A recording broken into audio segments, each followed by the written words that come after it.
Okay, so if you've got younger and younger people using social networking sites, even for business use, don't you think there's some dangers with that as well?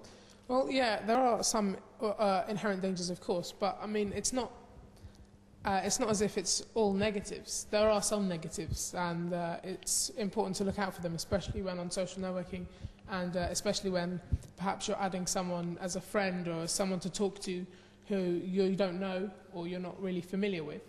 But if you use common sense, I mean, it's just hard, really, to go wrong. Okay, so you talked about common sense. Jonathan, let me go to you.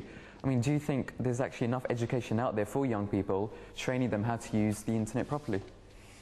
Probably not, because would they listen to it anyway? You know, they're going to do whatever their peers are doing. And the thing that comes across with a lot of these groups, and they do it in the adult groups as well, is this whole point of having lots of connections. You know, and somebody pinging you a message, add me as your friend. But who are you? Why do you want to connect up with me? Qualify that. Don't let that peer pressure of having 10,000 friends be the dominant force. It's much better to have 10 really good mates than it is to have a lot of noise going on there. So using the right way, if you're having proper conversations online with people to get to know them because they are 20 miles away and you can't talk to them after school properly because they can't come down the park, then fantastic. But use it with that intelligence. I mean, you've touched on a really important point. There's a lot of pressure on young people to have so many friends. I mean, let's turn to the audience. Do you think there is a peer pressure on you to have a certain amount of friends? If you've got social networking site and you've only got 10 friends, you're not going to look very popular. What do you think on that? Let's get some views. I mean, have you got any views on that? To be honest, I don't really think that way because on my Facebook account, I only have a certain amount of friends that I actually know from school and the friends that I made at college. So I wouldn't add any third person who I don't know. So that keeps me away from people that I don't know. So I think that's secure for me. Okay, let's get some other views. Anyone else got a point? Generally, on touching on his points, wouldn't it be a bit sad to know people that you don't really talk to anyway? I'd rather have, as he said as well, just have that small group of really good mates that you know and that you generally do interact with on a daily basis rather than having 2,000 or 3,000 mates that you probably just add and never see again. Okay, so, I mean, when we've got so many connections going on, if I could just turn back to the panel, Fazal, do you think there's actually a danger that we could be connecting with people that we don't really know? To some extent, but you can filter.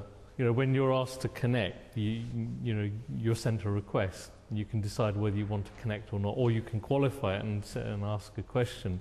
But I come back to relating it to real interactions. With real interactions, let's say if you're having a conversation, you'll look at who you're talking to, you'll look at their state, you'll connect with, this is the type of relationship I have, and you'll say one thing to one person and you'll say it in a different way to a different person.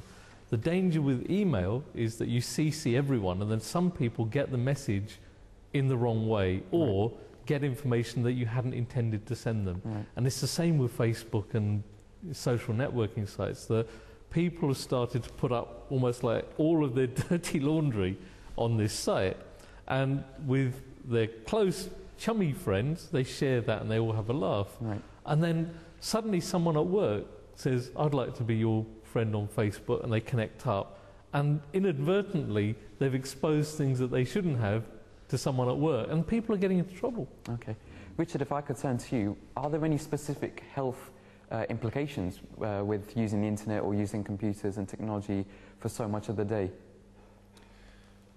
I think I was thinking one of the links provided to Eric Sigmund's article. It might be part of a wider social trend that we actually spend less time being physically active every day. I'm not sure that you'd necessarily blame the internet for that. Clearly it's an easy target. One of the things I wonder is around developing skills through your young years. You need to develop the skills to make friends, to remake friends when you have bust-ups and fallouts and that sort of thing. And I'm thinking that actually you need those anyway. You use them slightly differently when you're using different ways to communicate, but everybody needs them. And if you're going to have trouble with that, you're probably going to have trouble with it anyway. And your parents and your teachers will need to know how to help you with it. Okay, well, some commentators have gone as far as to say that the internet is something you could actually be addicted to. Would you agree to that? I mean, it seems highly possible in the sense that it's so easily available, and that's one of the features of things that you do become addicted to.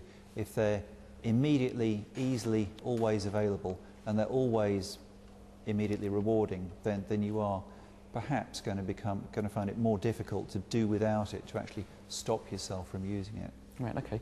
Let's move to the audience. Do you guys know any friends or family who've actually become so reliant on the internet that they find it hard to interact in the normal real world? Have you got any experiences of that happening? So I just wanted to add to one of the points Fazal made about people who didn't intend to see the information, seeing information. As a student in university, you get a lot of information from employers and telling you what they're looking for. And one of the warnings that's been sent out that be careful what you put on Facebook, because employers actually now check Facebook.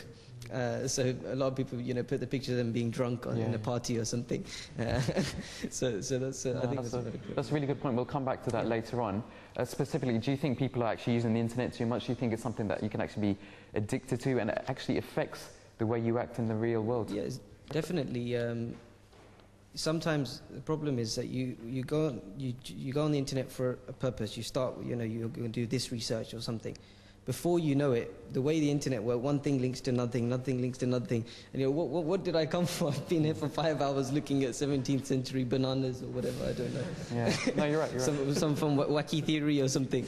So let me ask someone else. I mean, do you think you actually, once you've got onto the internet, you find it hard to switch off and you lose focus on what you actually, started working on? Yeah, I can say that's definitely true. As with Gus, there's just too many links. And you can just get lost within the internet and lose your purpose. And yeah, definitely agree with that. Okay, so do you think that's a worry that you might become addicted?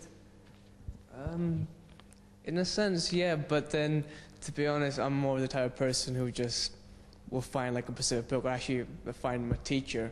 I think they're the best resources for information, because you just get information straight to you with no hustle of the internet. Right, okay. Richard, let me turn back to you. Do you think there's actually any signs to look out for in terms of internet addiction? Purely, I guess, following on from what you're saying, that the pure length of time that people are spending on it. And I'd echo what you're saying. I know that when I go to the internet, I need a sheet of paper, old-fashioned paper, make notes of the specific purposes that I want to fulfill there, and try to resist the links, the temptations to go on to so many other things. And I guess that would be one of the things to ask your son or daughter is, how do you find it when you look through it? Do you find that you're just wandering aimlessly everywhere and for many more hours than you actually intend? Okay, we're going to be coming to the end of our programme soon. Are there any final words you'd like to discuss, or final words you'd like to leave us with about what we've been discussing today? Yeah, I think what you've got to do as young people is that the priority has to be in believing in yourself and trust your gut instinct about all these different places and these different ways of doing things. And don't be swept away on this wave of enthusiasm and get lost in that. And be grounded and enjoy it and use it to your benefit. Okay, thanks. Fazal, any final words? I think the internet's been a revolution. Enjoy it, use it. As far as social networking, I don't really use that many sites, but people who are het up on how many friends have you got, well, are you any happier if you've got 1,000 friends than if you've got 2 good friends? So you'll know whether it's helping you or making you feel worse. Okay, and Richard, how would you like to wrap up today? Good question about the pursuit of happiness. There's a lot more being written nowadays about how you can actually make yourself happier. It doesn't mention the internet at all. Right. Okay, well, I'd like to thank all of our panel here today and everyone in the audience. Obviously, it's a big ranging topic, and we'd love to hear your views as well. Email us. Our address is realtalk@mta.tv. Thanks again for joining us, and I hope you can join us again next time for more Real Talk.